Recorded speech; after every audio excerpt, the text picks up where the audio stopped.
Her Bak Egyptian Initiate, the third day.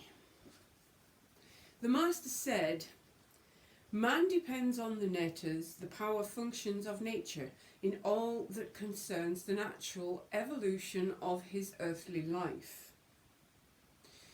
You know that every part of your body is an incarnation of one or more of these functions. Thus, every part is endowed in its kind with characteristic affinities and the reactions that belong to it. The mineral,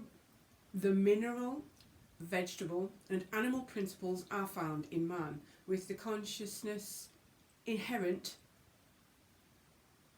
in each and their disposition. These are the elemental bases of instinct. But to organic consciousness are added the personal characteristics that attach a man, but to organic consciousness are added the personal characteristics that attach to a man from the moment of birth through hereditary and celestial influences. All this constitutes the instinctive, emotional, and organic disposition of the newborn, who bears the marks of it in his skin, chiefly the face, the palms of his hands, and soles of his feet. It is the ka that shows itself in this way, a fact expressed by the word for the animal skin, meska, product of the ka. The ka in question is that of the earthly animal man, the instinctive emotional being who suffers the influence of the animal ka of the viscera. It is to him that funeral offerings are made, to appease appetites that survive the animal body a longer or shorter time depending on the man's spiritual condition. Although this ka works throughout the body, its chief seat is the belly, which contains the organs of nutrition and reproduction. This is why the word for belly, kat, designates likewise the body regarded as an aggregate of elements in continuous gestation. A corpse has this name as well, Her Bak remarked. True, doesn't a corpse give birth to fresh animal lives? Kat means a vessel, container, and generator of material life. The human body comprises other vessels that are called higher because they carry subtler elements and energies: the heart, the vertebral column, the blood, glands, and nervous centers.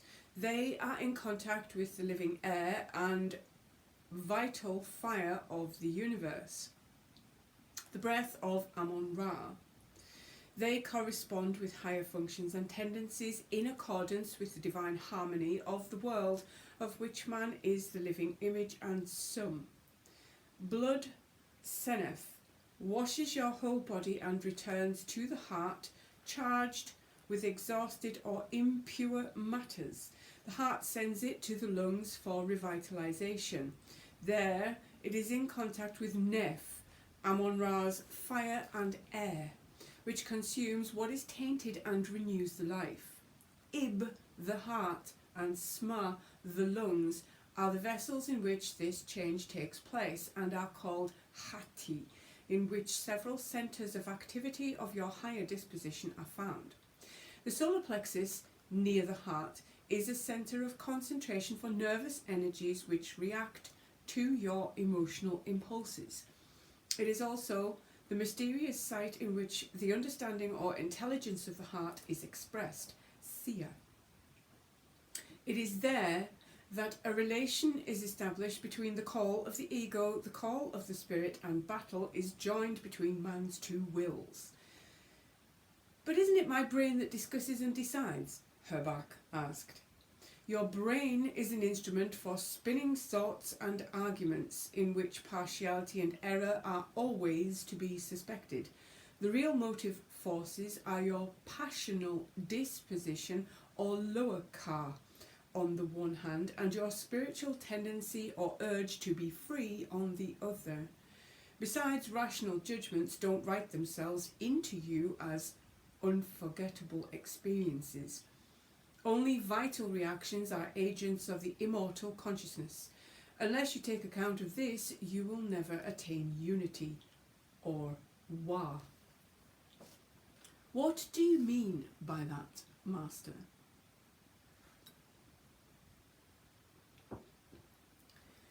Man is more complex than you imagine. However, there is but one source. All comes from one, Amon-Ra, Ptah, 3 in 1. The man who reunites these three factors in consciousness is himself unified, or Wa.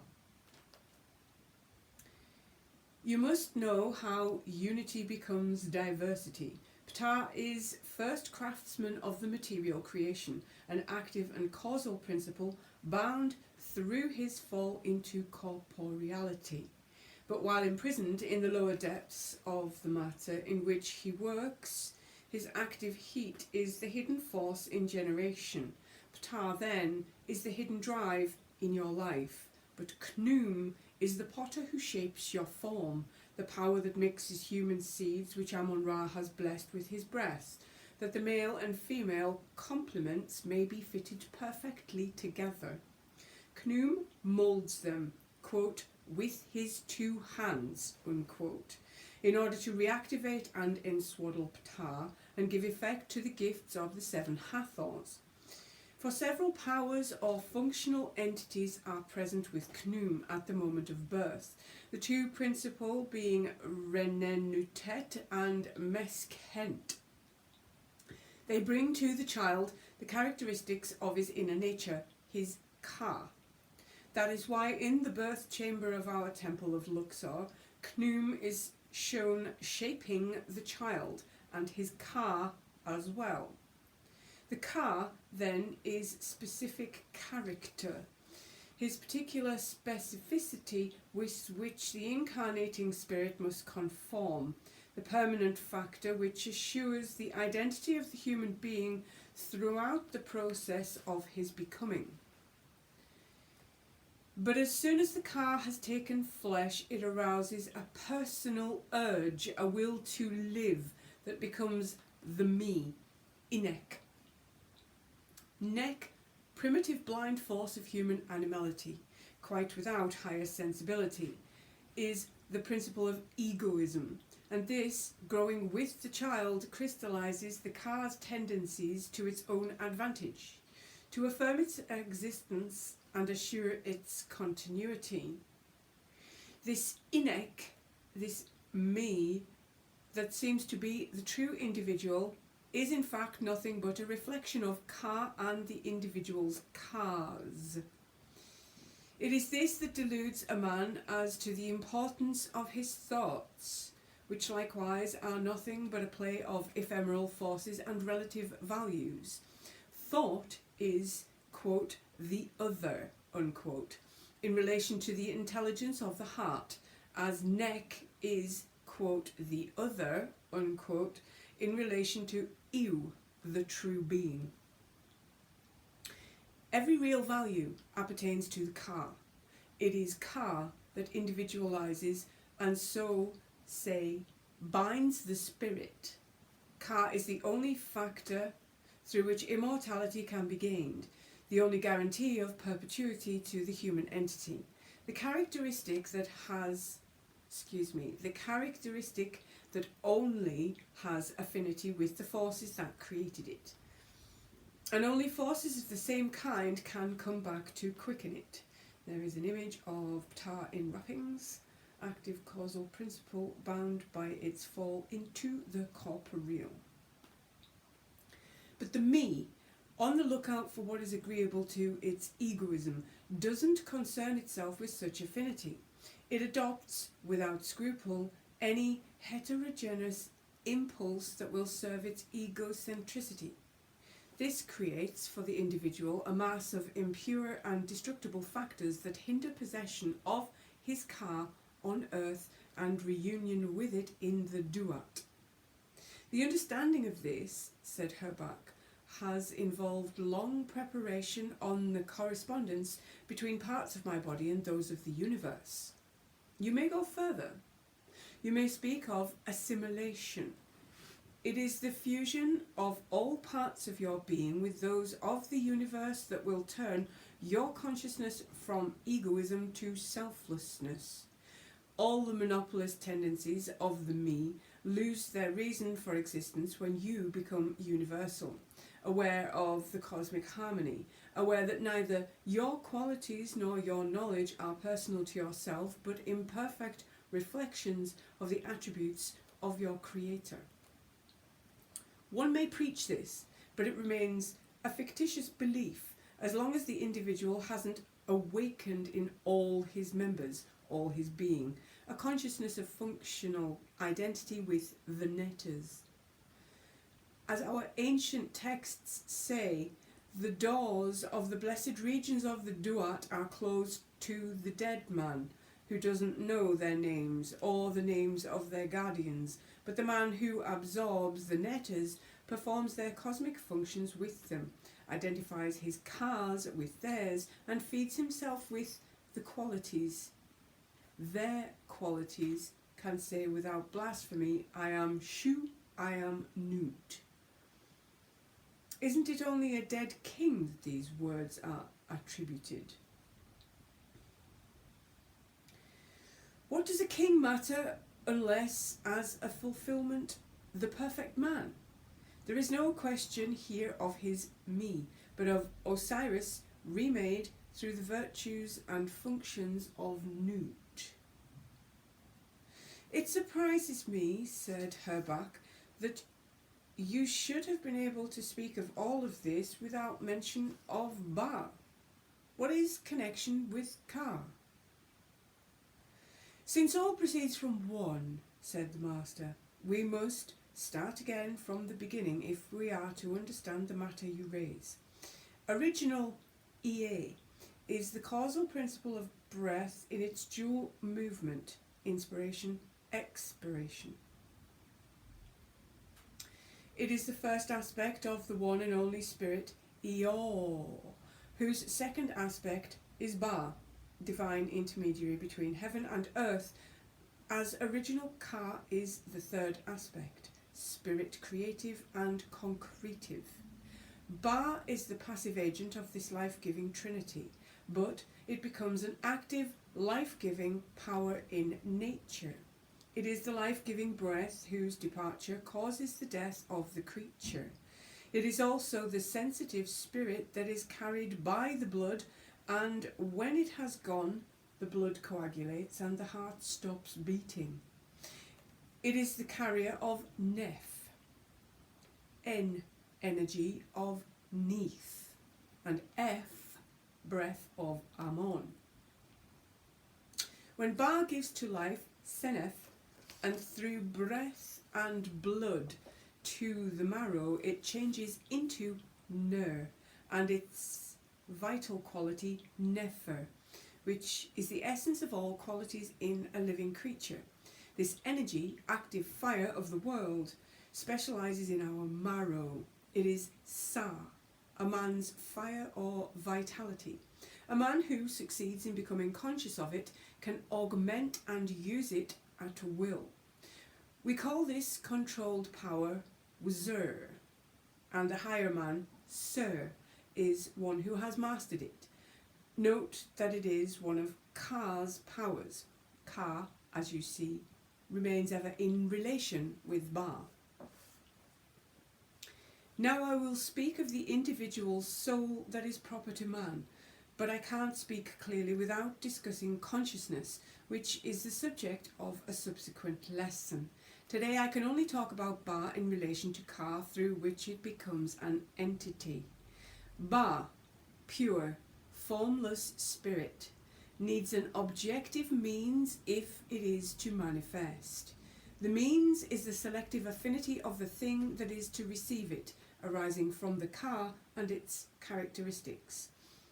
It is particularly of the Ka that picks among the elements of foodstuffs or of an atmosphere, because there is only affinity between things of like nature. The ka acts in the same way after death as the body, of the body, as regards the vital constitute. I'm going to start that again. The ka acts in the same way after death of the body as regards the vital constituents of offerings and environment. The ka, stable factor in a man, differs from another man's in the particularity of its selective action. Universal ba is in continuous relation with the man to whom it gives life, and with his ka, but the ka assimilates ba and generates a new being, which is his individualized soul, divine, incorruptible, immortal, yet conditioned by the acquired affinity with the ka's particularity. Then the individual ba is man's spiritual factor, asked Her Bak. Surely, in its divine nature, in his kingship with the Creator, for that reason it is always incomprehensible to the cerebral intelligence, whose habit of relativity can never bring it into relation with spirit. That is why it is impossible to locate and define the individual ba, or to confine it in a body.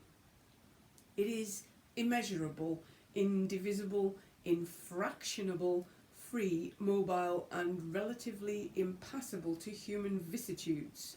Its relation with the man is a relation of consciousness. It is depicted sometimes, said Her Bak, as a bird with a human head, in free flight, come to visit the dead man without letting itself be caught. Now I understand this. He paused, but they say it's a question of making sure that the soul can show itself freely and openly, which suggests it might find itself in prison. The spirit soul can by no manner of means be imprisoned, the sage replied. The symbol refers to a struggle on the part of the dead man's higher consciousness to be free of the lower elements that haunt it, quote, like a shade, unquote. It is, in fact, through his shade that he is involved in struggles which delay reunion of the higher ka with ba. For the divine soul, ba can only be held by the man's particular ka in an incorruptible body, when all that is foreign to it, corruptible, has been eliminated. But remember that before you interpret a symbol, such as the bird with a human head, you must fathom every aspect of what it stands for and study the circumstances and the accompanying text. Her Bak took good note of all he was told, but he felt impatient that he couldn't coordinate so much at once. I will try to understand and obey, he said. I won't try to grasp what I find incomprehensible, but could my master not give me some information that wouldn't seem indispensable?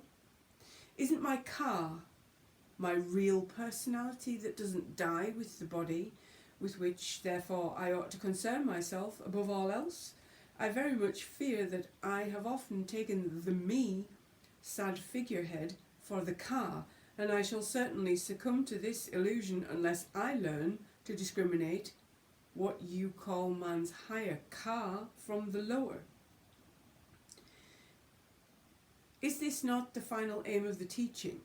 Wait until you have grasped all elements of the problem.